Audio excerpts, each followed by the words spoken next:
So, John Porterfield. Hello. Lent us a car about 3 years ago. We put 333 miles on it, a Nissan Leaf. I thought the least I could do is let him have a payback time. Have a smoke round in a Tesla. John's no stranger to a Tesla. He knows how they work. It's just he's never driven one with autopilot. So he said, "Can I try it out?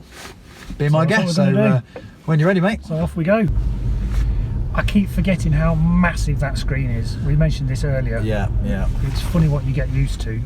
Oh, nice heavy regen. Have you got it on set on maximum regen? Yes. Yeah. It's Where do you want to go? You go where you like. It's nice that you know where you're going.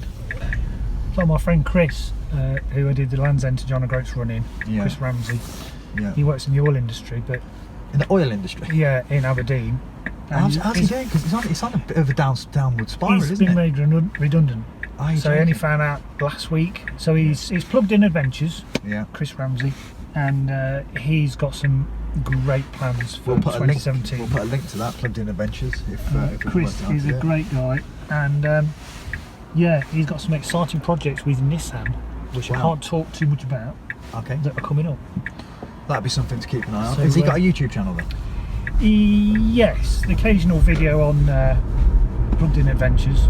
Plugged In Adventures on YouTube. Yeah. Probably going to be worth a look. I certainly will be taking a look at that. I like, see, the dash is different to what I remember. Yeah. So you've obviously configured it in a way. I've not done anything. That's exactly as it came. Oh, okay. But I know that over the time Tesla have changed. Yeah. The old dash used to have an analog. Yes. That's what I remember. A digital analog. See, I like the fact the car is telling me it's sensing the car on my left. Oh, and the brake lights come on and the indicator. I like that. Yeah. Did it not do that on your one? No. I like it that it tells you the speed limits. I mean, I know a lot of cars do that now, but yeah, I think it had that. Because mine was, the one I borrowed was a 14 plate. One of the last of the rear wheel drive P85s. It had the horrible low profile tyres. And on the 21s. Yeah, and they were all curbed badly. It wasn't me. Yeah, when we test drove one and it was on 21s and the rims were battered. And I think, who's been driving this? And I think they're about £800 each. Those rims per wheel. Yeah. Oh, well. That's another reason we went for the 19s. And it's a softer ride as well. Yeah.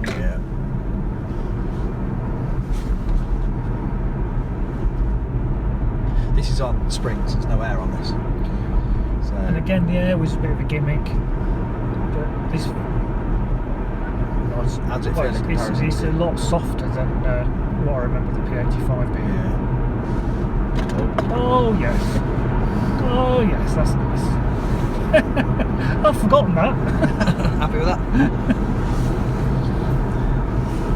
So I've got some sensors coming on the near side. Is that the curb it's reading? It's reading at the far distance. It's reading the hedges. Right. Okay. But it does that all the time. I've got to say, you get used to it. You tend to focus on it a little bit, but over time, it wears off.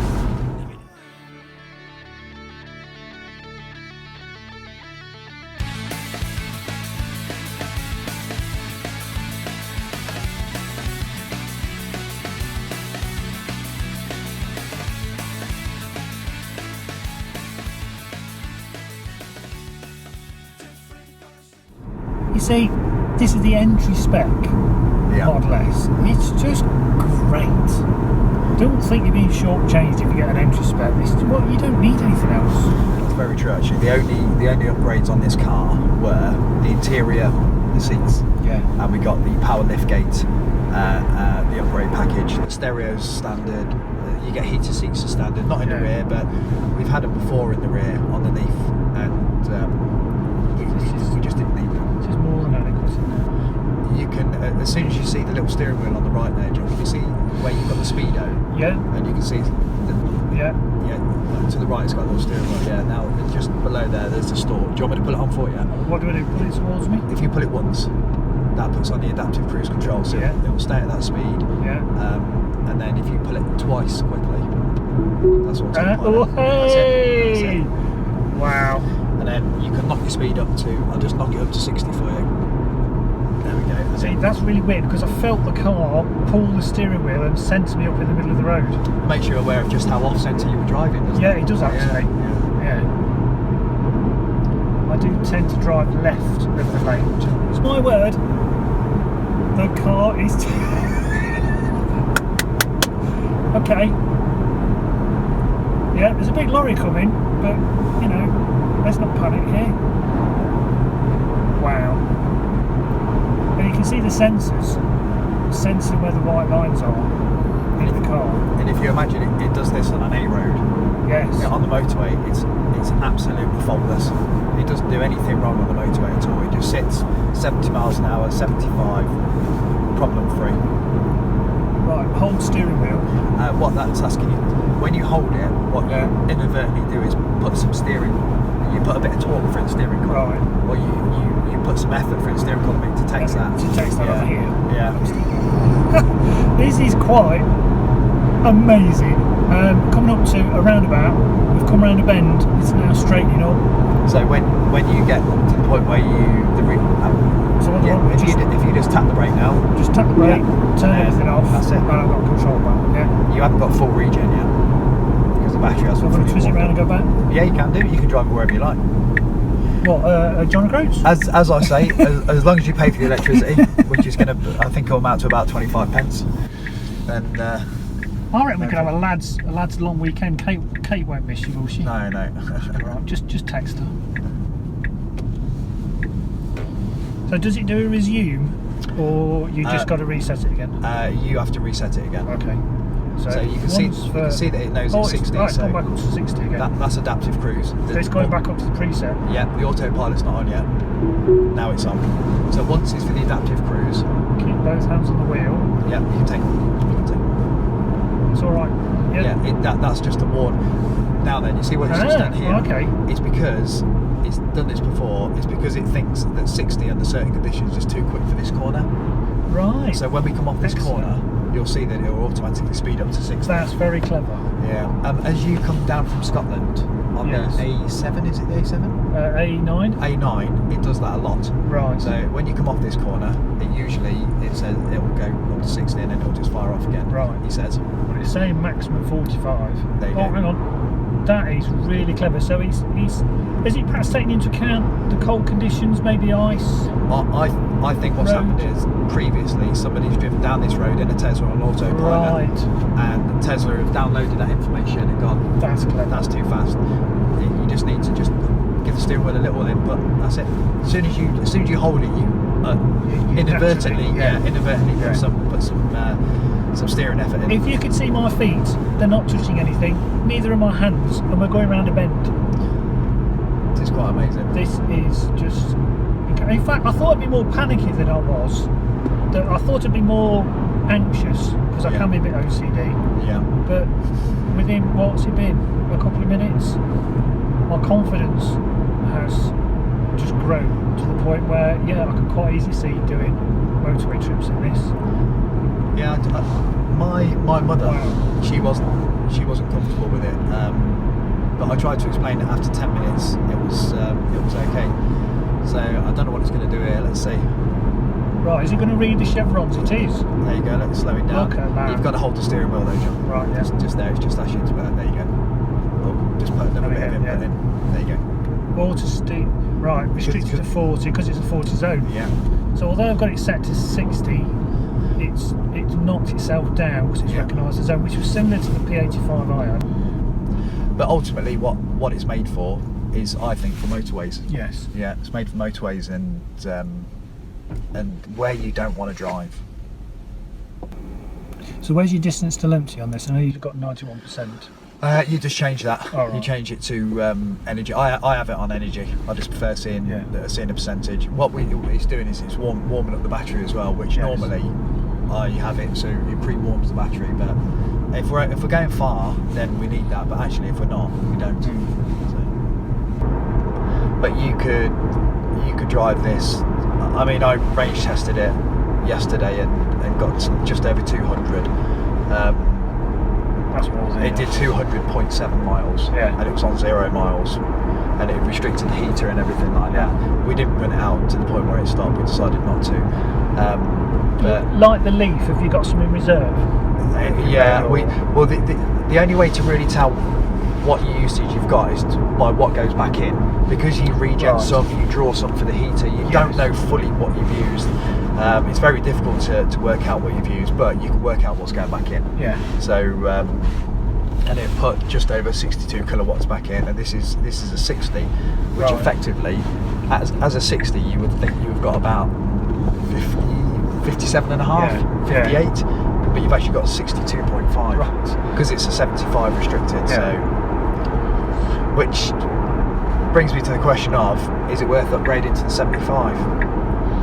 And what little you'd gain for those occasional times. Well, let's say you've got 72.5 kilowatts of usage in a 75. It is straight over here, John. But if you want, but if you want to go right, it's fine. Go where you like. Okay. So if you've got a 75 kilowatt battery and you've got a usable 72.5, and the 60's got a 62.5, you're only actually gaining 10 kilowatts. Yes. And that's £7,850. That's a spare Leaf. That is £785 per kilowatt. Yeah, that's a lot. That is a lot of money, isn't it? Yeah. I wonder why they've done it that way. Maybe it's because there's less risk on a warranty issue on a 60, and there's more risk on if you max out the battery and they're loading it that way. Possibly. But then you've got the other things. When it's the other benefits, when it's 100% charged, you've got regen straight away because it's got somewhere to chuck the inverted power. Yeah. When you charge it, it's the quickest charging battery. No other Tesla battery will charge to full quicker than this one does. And also you're going to suffer no degradation because the degradation's up at the top. Yeah. So we'll see nothing. No. We'll see none of that. So I think Tesla have done a really good thing, but I've got a feeling they might change it. Because they did drop the 60 for a while, didn't they? The original 60. And then they brought it back in again. Yeah, but as a 75. Right. Yeah. But the video we made yesterday was to try and show people that actually this car's viable for it's left here. Sorry, it's viable for nearly everybody to do whatever they want. It's I mean, if you can afford a P85D, you're probably going to buy a P85D. Let's be honest, or a 90D. But if you can't, and you're a poor man like I am, this is a viable alternative, which easily exceeds the expectations. You don't mind me asking off the record, how much was it? 65,000. But we've not bought it. We lease it. Right. We lease it, so it costs us £460 a month. Yeah. The Leaf was costing us £340. So no-brainer, isn't it? And it's got supercharging with it. We did 2,500 miles in it, John. It didn't cost us a penny. No, it's brilliant. And when I say it didn't cost us a penny, we hadn't even charged it at home. We picked it up from Digbeth in Birmingham, and we went straight to France in it the next day. We didn't charge it at home until we got back. So, do you want to buy it? Yeah. I keep seeing them popping up at auction. You can't get hold of them, can you? And the guy price for the one with the roof and the bells and the whistles. Yeah. Guy price is like 56, 57, and I'm like, not in a million years. And I watch it go through an auction, and it goes for over what they say is retail.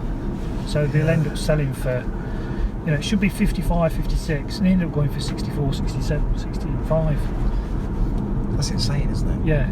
And okay, it's Spectan, it's the performance and it's the dual and everything else, but they are commanding a high price. And I think as well, is it right? It is right. Because up to, where are we?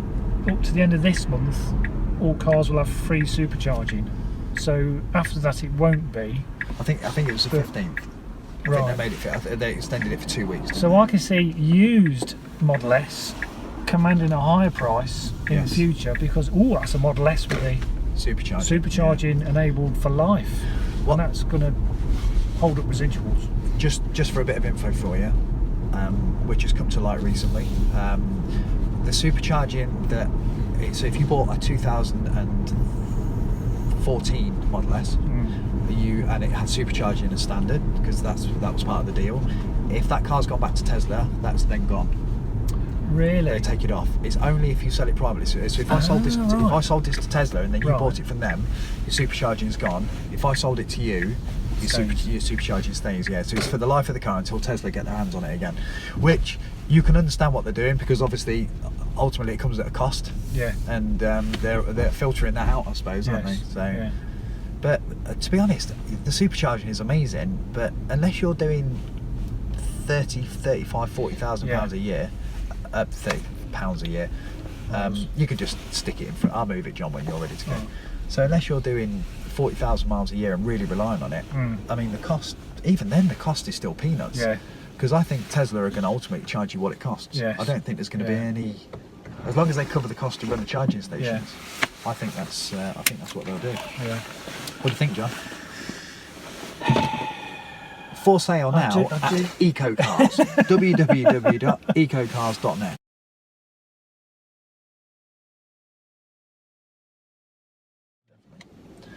Very good.